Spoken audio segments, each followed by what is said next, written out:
बिस्मिल्लाहिर्रहमानिर्रहीम। अस्सलाम वालेकुम नाज़रीन, प्रोग्राम न्यूज़ नाइट में खुशामदीद और मैं हूँ आपका मेज़बान नजम वली खान। नाज़रीन, आज लाहौर की सियासी तारीख़ का एक और अहम वाक़या साबिक वज़ीर आज़म की साहबजादी और मुस्लिम लीग नून की मरकज़ी नायब सदर मरियम नवाज़ जिस वक़्त नैब हेड क्वार्टर्स में पेश होने के लिए पहुंची तो वहां पर मुस्लिम लीग नून के कारकुनों और पुलिस के दरमियान तसादम हो गया। शेलिंग भी हुई, फायरिंग भी हुई, हवाई फायरिंग भी हुई, कारकुनों के गिरफ्तार होने, ज़ख्मी होने उसकी इतलाआत भी मौसूल हुई हैं। ये किस वजह से हुआ? मरियम नवाज़ के हवाले से जो कुछ आज वहाँ पर हुआ, इस पर हुकूमत की तरफ से प्रेस कॉन्फ्रेंस भी की गई। राजा बशारत ने भी इस पर प्रेस कॉन्फ्रेंस की, यहाँ पर फयाजुल हसन चौहान साहब ने भी प्रेस कॉन्फ्रेंस की। दूसरी तरफ मुस्लिम लीग नून के रहनुमाओं ने खुद मरियम नवाज़ ने भी प्रेस कॉन्फ्रेंस की। आज जो कुछ हुआ वो आपके सामने आ चुका, लेकिन बुनियादी सवाल अभी तक वही है कि मरियम नवाज़ ने ऐसा क्या किया था, वो कौन सा ऐसा जुर्म है जो अब नैब के सामने आया है जो इससे पहले उनके सामने नहीं था। ये जुर्म जो अभी तक जो प्रेस रिलीज जारी हुई उसके मुताबिक कोई 200 एकड़ अराजी है जो मरियम नवाज़ ने गैर कानूनी तौर पर अपने नाम पर मुंतकिल करवाई। इसके साथ साथ नवाज शरीफ और शहबाज शरीफ पर भी 100 कनाल ज़मीन अपने नाम मुंतकिल करवाने का इल्ज़ाम है। क़वाइदो ज़वाबित नज़रअंदाज किए गए इस हवाले से नैब ये भी कहता है, और इसके साथ साथ ये कि जो शरीफ मेडिकल सिटी है या जाती उम्रा फार्म है उसके साथ दीगर तामीरात ना हो सकें, उसको रोकने के लिए इस इलाके को ग्रीन लैंड भी डिक्लेयर किया गया, और यानी कि यहाँ पर मज़ीद कोई हाउसिंग सोसाइटी कोई चीज़ ना बन सके। नैब नई सिलसिले में नूरुल अमीन मैंगल जो कि साबिक लाहौर के DCO रह चुके हैं, और इसके साथ साथ अहद चीमा जो वो भी DCO रह चुके हुए हैं, उन दोनों से भी तफ्तीश करने का फैसला किया। दूसरी तरफ मरियम नवाज़ ने कहा कि मैंने तो ये ज़मीन खरीदी थी, तासुर ये दिया जा रहा था जैसे मैंने इस पर कब्जा कर लिया है। ये है जी मुकदमा जो आज पेश किया गया, जिस पर आज बहस हुई। इल्ज़ाम है क्या, और इसके साथ साथ क्या नैब मुतहरिक होता चला जा रहा है? आज मरियम नवाज़ की पेशी हुई और कल वज़ीर आला पंजाब उस्मान बुज़दार जो है यूनिकॉर्न प्रेस्टीज होटल जो है उसको शराब का एक लाइसेंस, एक परमिट लेने के इल्ज़ाम में और 5 करोड़ रुपए रिश्वत लेने के इल्ज़ाम में कल पेश होंगे। ये नैब की एक्टिविटी पहले मरहले में हम बात करेंगे मरियम नवाज़ पर इल्ज़ाम के हवाले से। ये इल्ज़ाम है क्या, जो ज़मीन अपने नाम पर उन्होंने मुंतकिल करवाई वो किस तरह जुर्म है, किस तरह नहीं है? हमें पहले उस इल्ज़ाम को देखना है, उस पर बात करने में बहुत ही मशकूर हूँ यासीन सोहल साहब जो कि मुस्लिम लीग नून के रुकन पंजाब असम्बली हैं, उसके साथ साथ माहिर कानून है, हमारे साथ यहाँ पर स्टूडियोज़ में मौजूद है। बहुत बहुत शुक्रिया यासीन साहब हमें यहाँ पर ज्वाइन करने के लिए।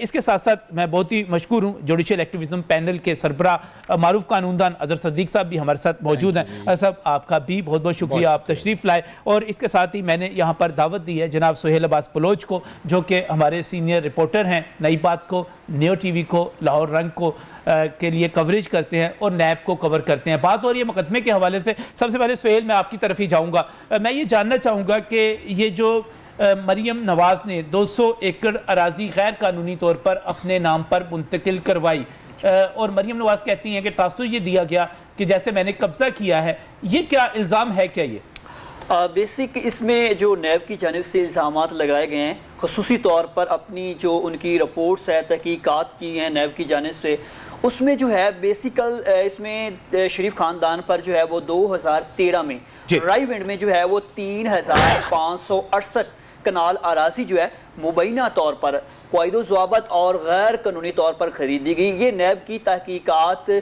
जारी, गैर कानूनी तौर पर खरीदी गई। गैर कानूनी का मतलब क्या होता है? ज़बरदस्ती खरीद ली गई, कब्जा किया गया, क्या गैर कानूनी का मतलब क्या हुआ? इसमें बेसिक जो नैब की जानिब से इल्ज़ामात लगाए गए उसमें एक तो ये है कि LDA के कवानीन को जो है मुकम्मल तौर पर जो है वो नज़रअंदाज करते हुए और नवाजने के लिए शरीफ ख़ानदान को जो है ये जो है तमाम जितनी भी रकबा है जो अरासी है ये उनके नाम वो खरीद नहीं सकते थे। ये वो जो नैब इल्ज़ाम लगाता है इसमें वो ये कहता है कि जिस रूल्स या जिस रेगुलेशन की इन्होंने वायलेशन की है उस पर जो है तहकीकात जारी है। और इसके साथ साथ मरियम नवाज़ को भी आज इसी बुनियाद पर उन पर यह इल्ज़ाम है कि 1440 कनाल अरासी उनके नाम मुंतकिल हुई और उसी बुनियाद पर उनको ज़ाती हैसियत में तलब किया गया। इसमें खाली मरियम नवाज़ नहीं, इसके साथ दीगर शरीफ खानदान के लोगों को भी नैब ने शामिल तफ्तीश करने का फैसला किया। क्या किया? शरीफ फैमिली ने ज़बरदस्ती कब्जा किया, पैसे पूरे नहीं दिए, टैक्स नहीं पे किए,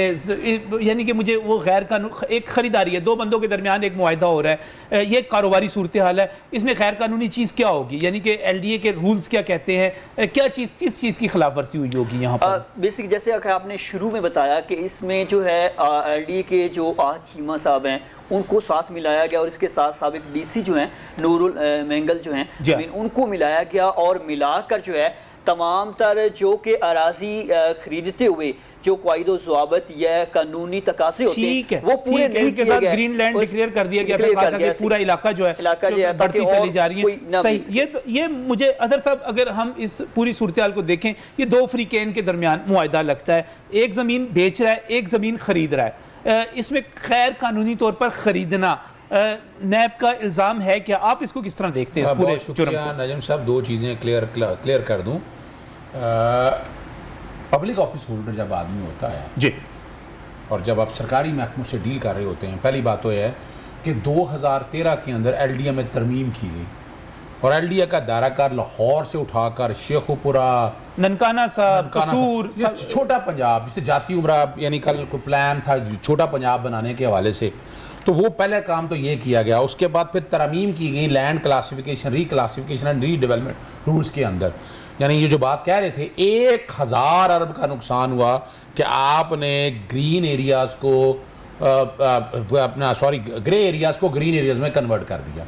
मैंने एक जगह ली थी, मैंने वो जगह ली, फ़र्ज़ करें 10 लाख रुपए की मरला, जो कि वो रेजिडेंशियल एरिया था। अगर वो मैं कन्वर्ट बनती चली जा रही थी, स्कीम बनती जा रही, अगर मैं उसे कन्वर्ट कर दूंगा ग्रीन एरियाज़ में, तो वो जगह जो 10 लाख की कनाल हो जाएगी मरले की बजाय।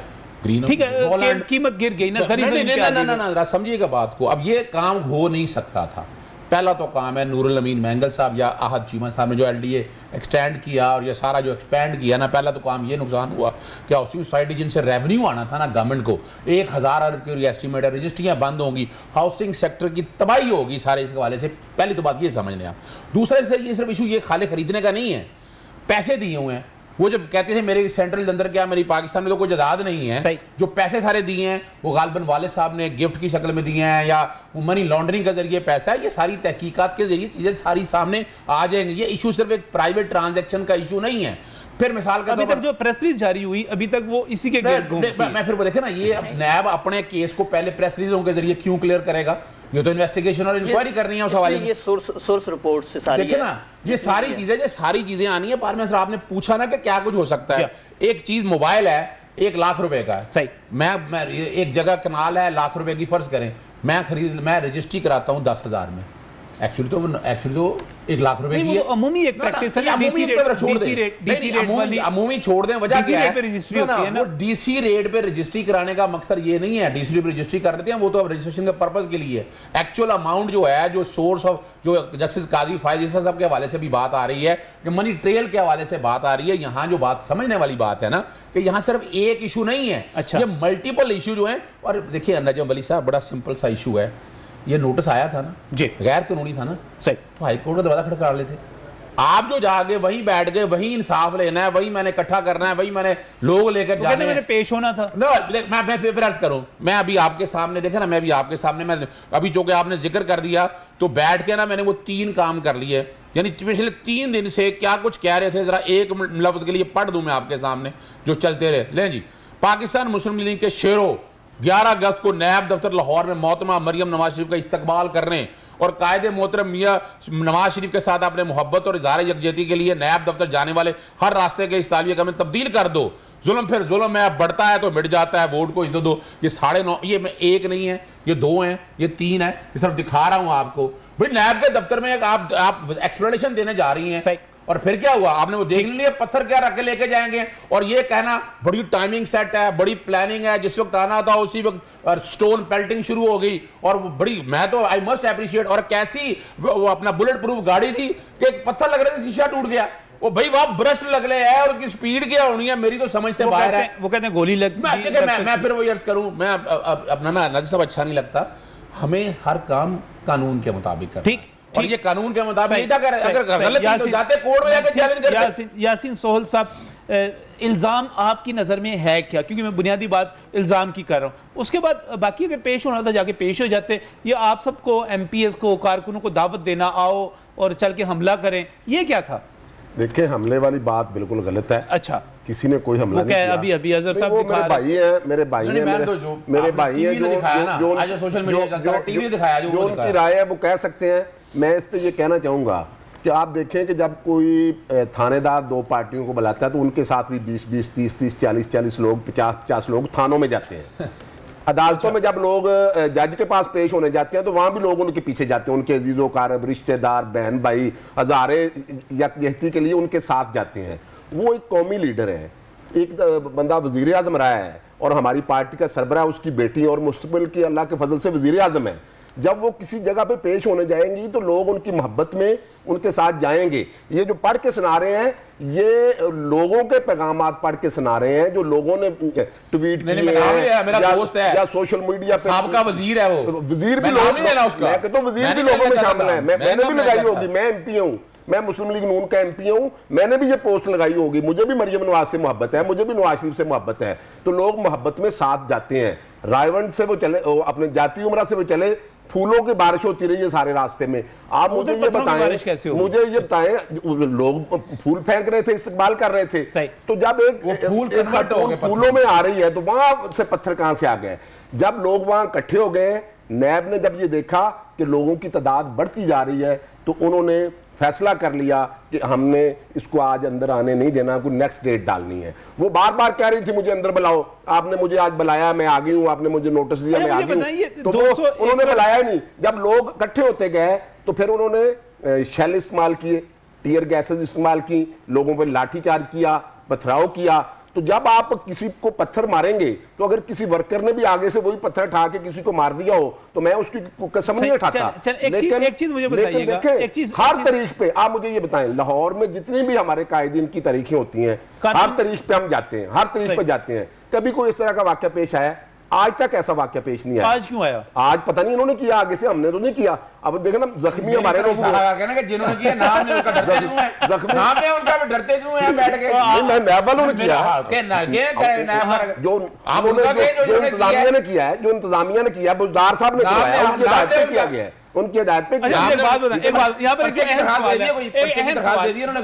एक अहम सवाल, जब 2013 अभी आपने बताया कि 2013 का सारा वाकया है, 2013 वो साल है जब आपकी हुकूमत को पंजाब में 5 साल मुकम्मल हो रहे थे। मैं आपको बताता हूं, और दूसरी तरफ वफाक में भी आपकी हुकूमत बनने जा रही थी। 2013 की बात कर रहा हूं, क्या जरूरत थी? एक बड़ा अहम नाम है, वो साथ ऐड कर लीजिएगा, सैफ खोकर साहब। सिर्फ ये इनका नाम नहीं है, ये सारे जितनी ज्यादा सारा काम, जितना सारा प्लान किया ना, मैं नाम के ले रहा हूँ, मेरे पास डायरेक्ट चीजें मौजूद है ना। सैफ खोकर साहब जिन्होंने बैठ गए, और वो आपको पता है उनका बहुत ताल्लुक है इस खानदान से। देखें अपना, ठीक है, क्या कारोबार कर रहे थे? 2013 में क्या जरूरत थी कि 200 एकड़ जमीन जो है, बल्कि 23,568 टोटल कनाल जमीन जो है, वो टोटल जमीन गैर कानूनी तौर पे ली जाती, क्या जरूरत थी? देखिए, ये मरियम साहबा पे जो इल्जाम है कि उसने 1600 कनाल, 200 एकड़, 1600 कनाल जगह, 1600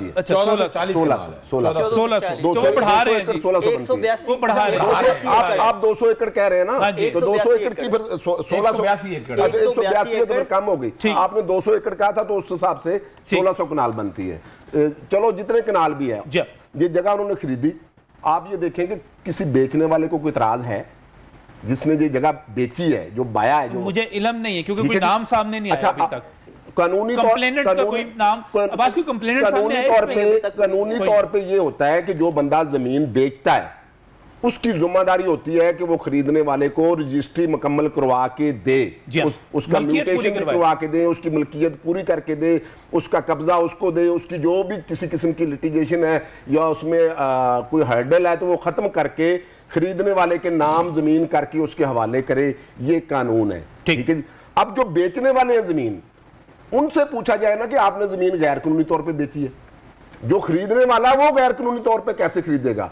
खरीदने वाले ने तो जगह की पेमेंट दी, जो उनका सौदा तय हुआ आपस में, वो अदा कर दी, कीमत अदा करने के बाद जो भी म्यूटेशन होनी थी, जो भी तरीका था, म्यूटेशन था, पटवार खाने जाना था, पटवार खाने में वो करवा के उसका पोजेशन ले लिया और जगह खरीद ली। अब मुझे ये बताएं इसमें गैर कानूनी का लफ्ज कहां से आ गया? उसके बाद पूरा इलाका ग्रीन लैंड डिक्लेयर कर दिया कि बस यहाँ पर आप लाहौर साड़ियां ही मज्जां चर दियां रहन। नहीं, साड़ियां मज्जां नहीं, सारे नहीं मज्जां चर दियां ने।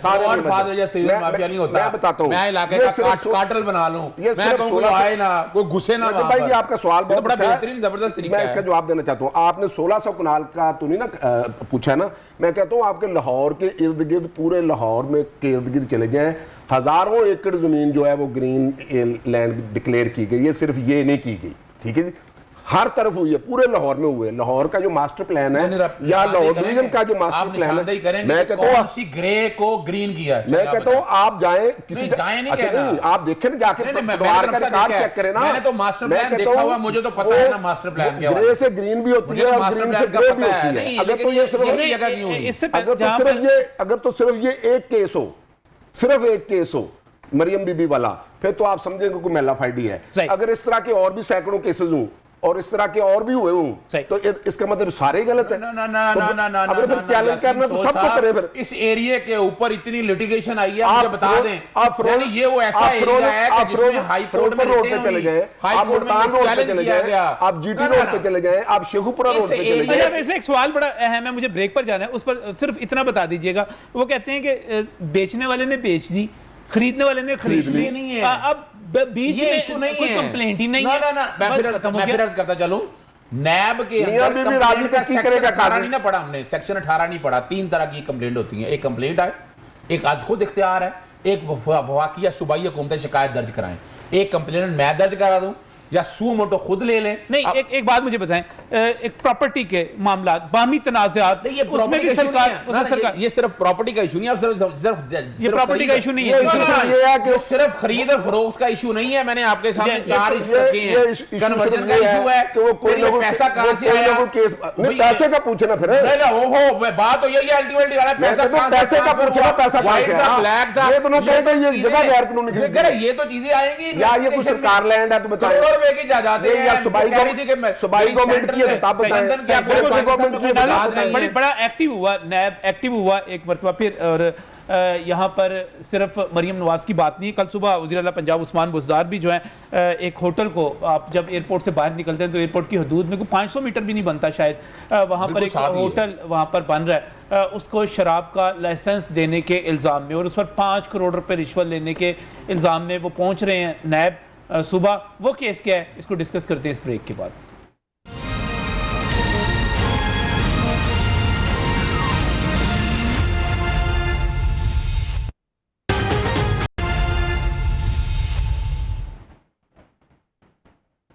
Welcome back from the break. नाज़रीन, बात कर रहे हैं नैब के मुतहरिक होने के हवाले से और इस वक्त जो मरियम नवाज की पेशी के हवाले से, उनके मुकदमे के हवाले से आपको तीनों तरफ के मौक़िफ़ सामने आ गए। हमारे रिपोर्टर भी यहाँ पर मौजूद, अज़हर सिद्दीक साहब भी मौजूद, यासीन सोल साहब भी मौजूद, और अब एक और मुकदमा वज़ीर आला पंजाब उस्मान बुज़दार सुबह पेश हो रहे हैं नैब के सामने और उन पर इल्ज़ाम है कि उन्होंने लाहौर एयरपोर्ट के बिल्कुल साथ वाक़ नए बनने वाले एक होटल को शराब का लाइसेंस दिया। वो होटल ना तो 4 स्टार में रजिस्टर्ड था ना 5 स्टार में, और ऐवान वज़ीर आला की पॉलिसी जो कि पिछले दौर में जारी की गई थी उसके मुताबिक ये ज़रूरी था कि वो 4 स्टार या 5 स्टार होटल होता। लाहौर एयरपोर्ट का ये होटल बड़े ही मारूफ कंट्रैक्टर हैं, बड़े बड़े ठेके लेते हैं अरबों खरबों के, बुगे शाह, उनके बेटे जमील शाह की मलकियत है। और वहाँ पर यह कहा जा रहा है कि वज़ीर आला पंजाब ने शराब का परमिट देते हुए डीजी एक्साइज के इख्तियारात को इस्तेमाल किया और वहाँ पर दबाव डालते हुए इसको लाइसेंस को जारी करवाया गया। क्या सूरत हाल है, इस पर बहस का आगाज़ करते हैं। दोबारा चलते हैं सुहेल आपकी तरफ, क्या रिपोर्ट है, ये क्या हुआ, क्या इल्ज़ाम क्या है ये? अच्छा, ये ऐसे हुआ कि 2019 में जब निजी होटल की जानिब से एक्साइज में अप्लाई किया गया तो एक्साइज की जानिब से इसको रिजेक्ट कर दिया कि आप इसमें जो हैं कानून के मुताबिक लाइसेंस के हामिल नहीं है और आपको लाइसेंस जारी नहीं हो सकता। शराब नहीं बेच सकते, बाकी 4 होटल बेच रहे हैं, आप नहीं बेच सकते। उसमें कुछ कैटेगरी होती हैं जो कि पॉलिसी होती हैं, जो क्वाइड होते हैं, उसके मुताबिक ही लाइसेंस जो है वो एक्साइज जारी करता है। अच्छा, मना कर दिया। उसके बाद जो सीएम ऑफिस से सिफारिशात आई है इजरा के मुताबिक, वो फिर सिफारिशात के बाद ये लाइसेंस जारी कर दिया गया। अच्छा, लाइसेंस जारी करने के बाद जैसे ही नैब ने इसकी तहकीकात शुरू की, एक्साइज की जानिब से इसको जो है वो मुअत्तल करने की कोशिश की, लेकिन उन्होंने अदालत से जो है वो स्टे ले लिया। इस पर जो है वो नैब की तहकीकात जारी रही। एक्साइज के दीगर जो इसमें लोग मुलविस थे, साबिक डीजी जो हैं, वो भी इसमें जो उनको भी तहकीकात के लिए बुलाया गया। टेक्निकल स्टाफ जो एक्साइज का है उसको बुलाया गया। डायरेक्टर जो एक्साइज के उनको बुलाया गया। बुलाते हुए तहकीकात करने के बाद नैब की जानिब से कहा गया कि एक्साइज को वो रिकॉर्ड लेके आएँ। नैब की जानिब से ओरिजिनल रिकॉर्ड मुकम्मल जो लाइसेंस जारी किया, जिस तरह से सीएम को भिजवाई, सारी चीज़ें जो हैं वो अपने कंट्रोल में लेने के बाद नैब की जानिब से फिर जो है तहकीकात का दायरा आगे बढ़ाया गया और सीएम को इस हवाले से कल 11 बजे तलब किया हुआ है। अब मुबैना तौर पर वज़ीर आला पंजाब पर इल्ज़ाम ये है कि इन्होंने 5 करोड़ मुबैना जो है करप्शन के एवज ये लाइसेंस जो है वो जारी किया, जबकि ये पंजाब टूरिस्ट डिपार्टमेंट जो है उसके भी खिलाफ वर्जी और उनसे भी जो है इस सबूत है कोई 5 करोड़ रिश्वत लेने का, देने का, इस तरह की कोई चीज़? क्योंकि इसमें ये चीज़ होता है, जो नैब की जितनी भी तहकीकात होती हैं या जितने भी शवाहिद होते हैं वो किसी को नहीं मालूम होते सिवाय नैब के। नैब जो है वो पहले जितना चाहता है वो सोर्सेज के निजी और जो सरकारी इदारे हैं उनसे जो है मालूमात इकट्ठी करने के बाद जब उनके पास शवाहिद आ जाते हैं फिर जिन पर इल्जाम होता है उनको तलब किया जाता है और उनके सामने। अच्छा, वैसे एक्साइज आप चूंकि ये भी बीट करते हैं, एक्साइज को भी देखते हैं, अमूमी तासुर क्या है कि वज़ीर आला इन्वॉल्व हैं इसमें कि नहीं? मैं अमूमी तासुर की बात कर रहा हूँ। इसमें बहुत सारे लोगों ने जो है कन्फर्म किया कि वज़ीर आला पंजाब के अहकामात पर ये लाइसेंस जो है वो जारी किया गया है और इस हवाले से महकमा एक्साइज की जानिब से 3 बार सीएम ऑफिस को ये भेजा गया कि ये जो होटल है निजी, ये इसका हामिल नहीं है, इसको लाइसेंस जारी नहीं किया जा सकता। 3 बार भेजने के बावजूद सीएम ऑफिस से डायरेक्शन आई जिस पर जो है वो महकमा एक्साइज से ये लाइसेंस जारी किया गया। इन्फॉर्म्ड शख्सियत है, इस किस्म की चीजें हो रही हैं। देखिए, मैं सच बोलूं, सच बोलना है, मैं खुद कंप्लेनेंट हूं इसमें। अच्छा, आपके लिए बड़ी हैरानकुन बात होगी, हो गया मोहम्मद अजहर सिद्दीक इसमें कंप्लेनेंट है। 2 कंप्लेंट क्या की आपने? मैंने यही लेकर के लाइसेंस के कॉन्टेक्स्ट में।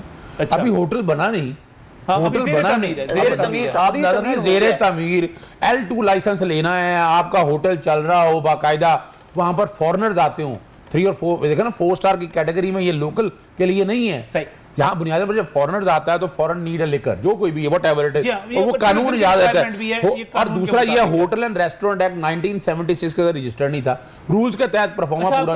ये जारी कैसे हुआ? अगर ये देखिए कुछ चीजें बता दी हमने, उसमें 2-3 चीजें मैं इजाफा कर दूं। ये 5 करोड़ नहीं, मुबैना 50 करोड़ के करीब करप्शन का इशू है। 50 करोड़? 5 करोड़ की नहीं है, 5 करोड़ छोटी सी रकम है, क्या आप बात कर रहे हैं? 5 करोड़ क्या है? 5 करोड़ कोई भाई आपको इसमें बेसिक जो है वो मुबैना जो है ना, वज़ीर आला पंजाब पे जो इल्जाम है उसकी हम बात कर रहे हैं, ओवरऑल नहीं। मुबैना 50 करोड़ के करीब है इसका सारे काम में। और जो इशू क्या है, ये बड़ी खूबसूरत बात बताई उन्होंने कि ये लाइसेंस तो इशू हो नहीं सकता था, ऐसी थी। वो फाइल भिजवाते थे वज़ीराबाद मुस्तफ़ा इम्पैक्ट को केस को सामने रखते हुए। अब किसी ने काम ना करना हो, जब पैसे लिए हो ना, बड़ा आसान तरीका है, वो अपने पे नहीं डालता। आपको पता है वज़ीर आला खुद तो फाइल देखनी नहीं होती, प्रिंसिपल सेक्रेटरी ने फाइल देखनी होती। तो प्रिंसिपल ये चाहिए ये था कि ये फाइल रिजेक्ट कर देते, रिजेक्ट करने की बजाय फाइल नीचे भेज देते थे डीजी एक्साइज को कि तुम करो। उस डीजी एक्साइज ने लाइसेंस दे दिया और उसके बाद दूसरा डीजी एक्साइज आया, उसने वो कैंसिल कर दिया, फिर मामला हाईकोर्ट में गया, पहले नहीं गया। यानी वहां पर फयाजुल हसन चौहान साहब कहते हैं कि वाने वज़ीर आला को जब फाइल आई, और उस वक्त फाइल आई जब मीडिया में शोर मचा, और जब फाइल आई तो उसके बाद वाने वज़ीर आला ने कहा कि हमारा इससे क्या ताल्लुक? देखा बड़ा साल हाल है ना, कपड़े झाड़ दे ना। हाँ। कपड़े झाड़ दो कि मेरा कोई ताल्लुक नहीं, लेकिन बिहाइंड द पिक्चर, जो बिहाइंड द कर्टन है, अभी तो सिर्फ खाली वज़ीर आला पंजाब को नहीं बुलाया हुआ, उस्मान बुज़दार को। ये एक अच्छा जेस्टर है, मैं इसको अच्छा पॉलिटिक्स समझता हूँ कि इतने बड़े ताकतवर सूबे का वज़ीर आला होते हुए बुलाना, और फिर इससे अगली बात चले जाएं आप, ये नहीं रुकना आपने। इसमें डीजी एक्साइज, सेक्रेटरी एक्साइज, जो प्रिंसिपल सेक्रेटरी उस वक्त थे, ये सबको बुलाया गया है और हकायक आपके साथ हो सकता है कोई एक आधा बात मुआवजा भी सामने आ जाए। तो इस केस को इतना आसान ना समझिएगा। वो एक अलग बात है कि जो मेरा जो दूसरी मेरी कंप्लेंट है हेलीकॉप्टर में इंश्योरेंस के कॉन्टेक्स्ट में, वो क्रेडिट जाता है शहबाज शरीफ को कि उसने इंश्योरेंस जो है ना बड़ी रीजनेबल अमाउंट पे करवाई थी। इन्होंने इस दफ़ा इन्होंने पकड़ के उसकी जो परसेंटेज ये इतनी बढ़ा दी, और वो बहरहाल बादशाह है ना, जहां बैठ गए अपना बहाना तो यही बना गया है ना। सदीक साहब कि मैं थोड़ा सा देखिए मैं पानी के दरमियान मेरा नजम साहब बात देखिए ना, बात शहबाज शरीफ की तारीफ कर रहे हो नहीं, और मैं देखिए ना यहाँ देखिए ना जो बात सही हो ना, जो बात सही पानी शानी मिल जाएगा, जो बात सही अच्छा। हो ना, इंश्योरेंस के कॉन्टेक्स्ट में अगर आप देखें हाँ। तो यहाँ मैंने कोई 100 में से 0.1% तारीफ कर दी है तो अच्छी बात है, बड़ी अच्छा। तो बात नहीं है ना। ठीक। नहीं, अच्छे बाकी काम तो की करनी चाहिए, अच्छे काम के कॉन्टेक्स्ट में, यानी यहाँ इंश्योरेंस में उसने पैसे बचाए थे शहबाज में, ये मानना ठीक हो पड़ेगा। गया, ठीक हो लेकिन गया। यहाँ ये यहाँ नहीं है, बहुत यहाँ सारे भी लोग कहते और ये हैं- सिर्फ एक नहीं है। मुझे तो उन दिनों भी याद है जिन दिनों में वजीरा लेने के लिए इसके इंटरव्यू होते थे, ये जेब में खाली करके आया था और आकर इसने बताया कि जहाँ पे जाने का किराया नहीं है, मेरे इलाके में बिजली नहीं है। मैं उस बंदे को भी जानता हूँ जिसने बकायदा इसको प्रेजेंट किया था, अभी मैं नाम नहीं लेना चाहता।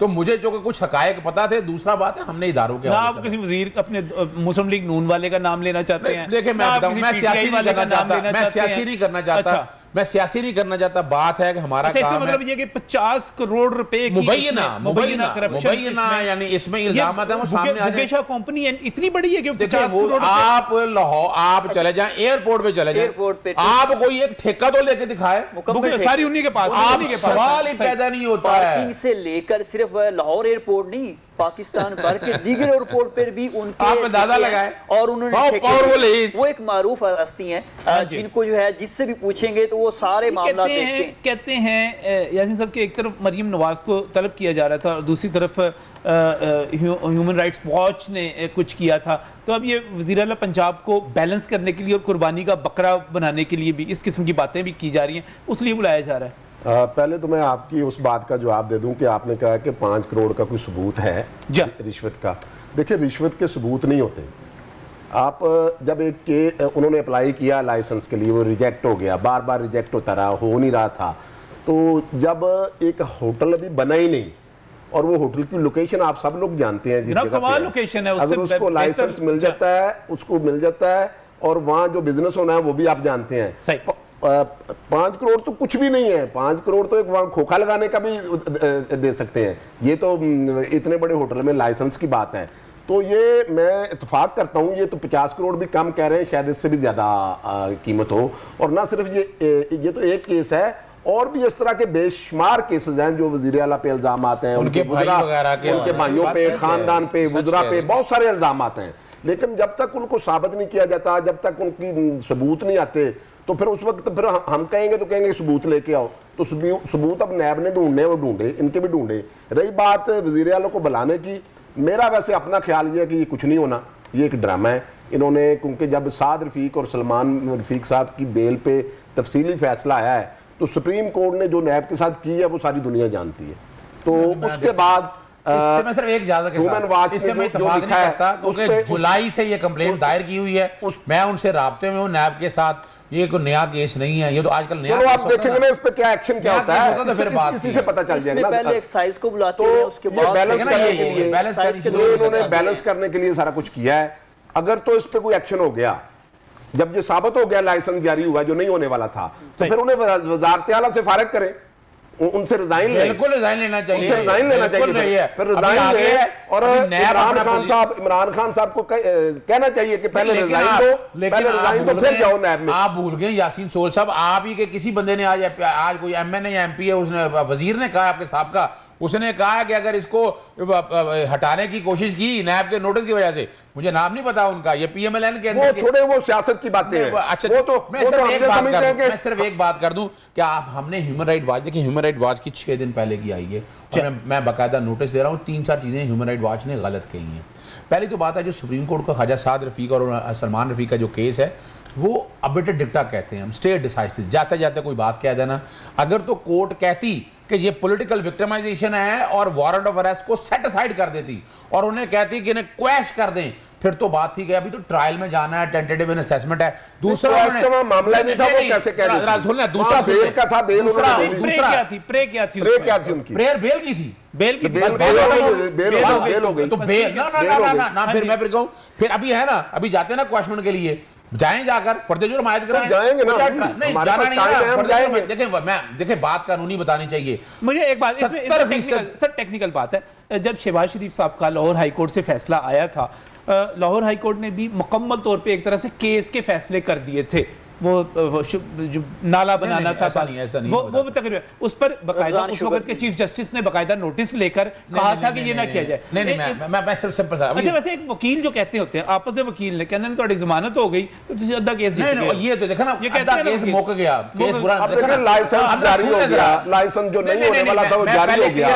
अब उनसे रिजाइन ले, सुप्रीम रिजाइन दे के जाए नैब में जाके भुगते, जब क्लियर हो जाएगा दोबारा सुप्रीम कोर्ट का जस्टिस आसफ सईद खोसा बैठे हुए थे केस के अंदर, उन्होंने कहा कि जजमेंट जो बेलों की जमानतें हैं ना वो लंबे फैसले नहीं लिखने, और टेंटेटिव इन नेचर लिखा जाता है, उसका ट्रायल पे कोई फर्क नहीं पड़ता, जमानत दी है। चले सर, फिर एक और जिक्र कर दूं मैंने बॉस में, उन्होंने साबित हो गया, बिल्कुल कुछ नहीं हुआ, ये जमानत का है, ट्रायल में जाएं, आज इन्हें फौरन चाहिए था जाके क्वेश्चन दायर करते। एक मेरा सवाल जरा सुनिएगा, एक सवाल मेरा ये है कि अगर इमरान खान साहब उस्मान बुज़दार साहब को वज़ीर आला रखने पर मुसर रहते हैं, इसरार करते रहते हैं और लाइसेंस जारी करने के बावजूद नहीं, तो इसका मतलब और इसके बावजूद कि उनके हटाने की इतलात मुतालबात भी मौजूद हैं, तो इसका मतलब ये कि और मामलात भी सामने आएंगे। देखिए मैं एक बात आज कर दूं नजम वली साहब, ये तारीख है कि इमरान खान साहब ने वन मस्ट अप्रिशिएट कि उन्होंने ये तारीख अच्छी रकम की है कि जिनके खिलाफ इल्ज़ाम आए उन्होंने इस्तीफे फ़ौरन ले लिए, चाहे वो अलीम खान हो, सिब्तैन हो, गिरफ्तारियों पे होना चाहिए, है नहीं ना, कानून में ये नहीं है, जब आपको बकायदा दोबारा फिर वजीर बना दिया। थोड़ी सी बात, हमारे अदारों में जब किसी के खिलाफ करप्शन के चार्जेस या तहकीकात हो रही होती हैं तो फौरी तौर पर उस अफीसर को जो है वो मुअत्तल किया जाता है, सस्पेंड किया जाता है ताकि तहकीकात आगे बढ़ सकें। तो इस हवाले से जो है सूख भी इस्तेमाल न कर सके। अब देखना कल वो बतौर वज़ीर आला पेश होगा, क्या करेंगे इनके खिलाफ? कोई कार्रवाई नहीं, कानून में ऐसी कोई बात नहीं है। कन्विक्शन जब हो जाएगी सेक्शन 15 के तहत आप 10 साल के लिए नाअहल हो जाएंगे, फिर आप जाएंगे, फिर आप जाएंगे। अच्छा एक अच्छी चीज है, इसमें बात करें, एक चीज ऐड करूंगा, जैसे आपने कहा करप्शन के जो सबूत हैं वो कहाँ हैं, और सोल साहब ने उस पर कहा कि करप्शन के सबूत नहीं होते, तो ये जो अदारे हैं वाइट कलर क्राइम के लिए बनाए जाते हैं, अगर ये भी सबूत या उन जो एहसास मामलात हैं उनको ये करप्शन की निशानदेही नहीं कर सकते, फिर इन अदारों का फायदा ही कोई नहीं, फिर इतना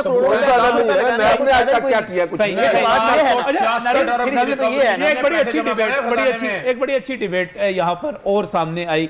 वज़ीर आला पंजाब उस्मान बुज़दार सुबह पेश हो रहे हैं नैब के सामने। पाकिस्तान तहरीक इंसाफ के दोस्त कहते हैं कि ये बड़ी अच्छी बात है कि एक वज़ीर आला भी उस पर इल्ज़ाम लगा है तो वो वजाहत देने के लिए पेश हो रहा है। दूसरी तरफ मुस्लिम लीग नून के दोस्त कहते हैं कि ये जो वज़ीर आला पेश हो रहे हैं ये बड़ा ही अफसोसनाक काम है। एक वज़ीर आला पर इतने संगीन किस्म के इल्ज़ामात हैं, शराब का लाइसेंस देना और इतनी रिश्वत लेना, इनको तो हटा देना चाहिए। ये अच्छा काम है, बुरा काम है। इस ब्रेक के बाद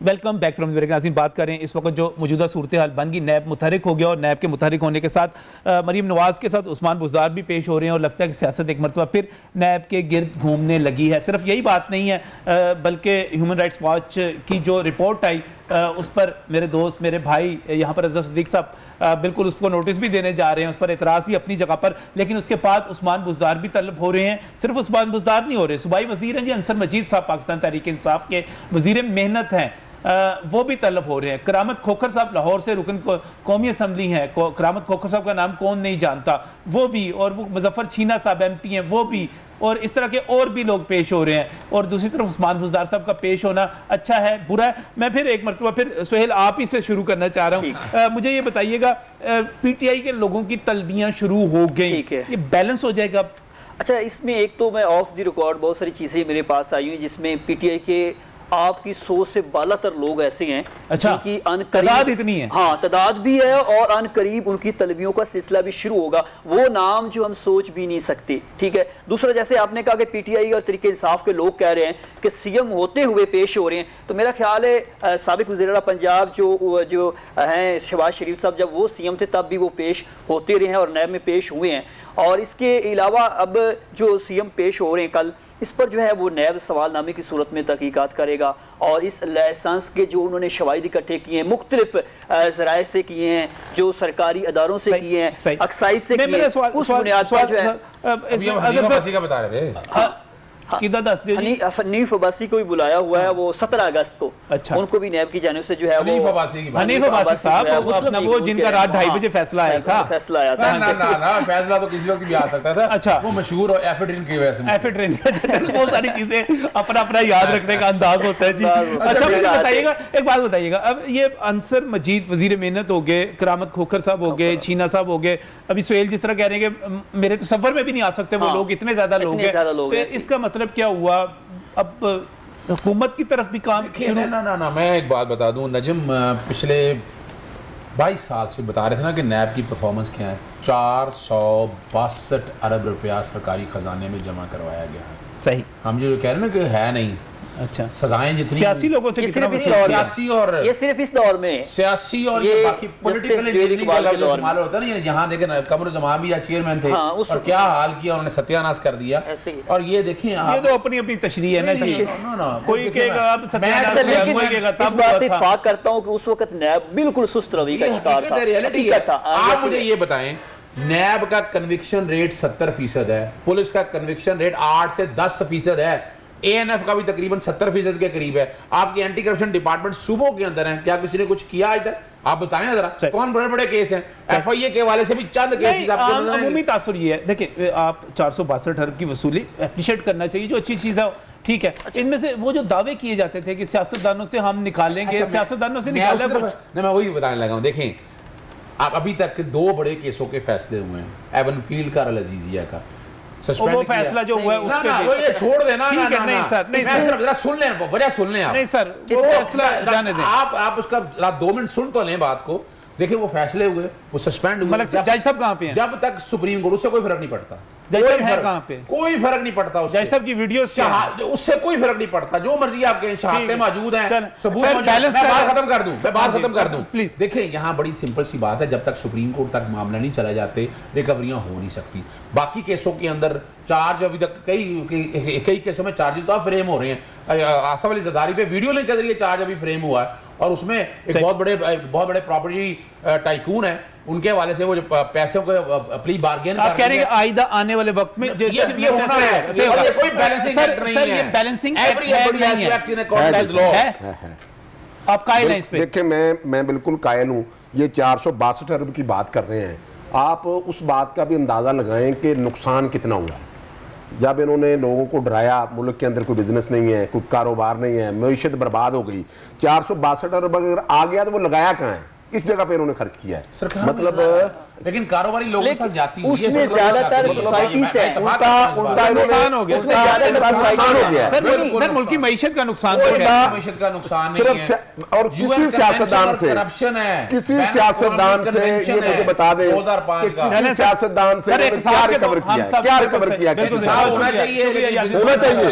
मैं कहता हूँ साफ होना चाहिए, साफ होना चाहिए, लेकिन किसी से रिकवर भी फिर कुछ होना चाहिए, एहतसाब होना चाहिए, जरूर होना चाहिए, करप्ट लोगों को पकड़ा जाना चाहिए, लेकिन शफाफ होना चाहिए, गैर जानिबदाराना होना चाहिए, मुल्क के मफाद में होना चाहिए, मुल्क की बेहतरी और उसकी तरक्की के लिए होना चाहिए। इसी ख्वाहिश के साथ, इसी उम्मीद के साथ, इसी दरख्वास्त के साथ, अल्लाह हाफिज़।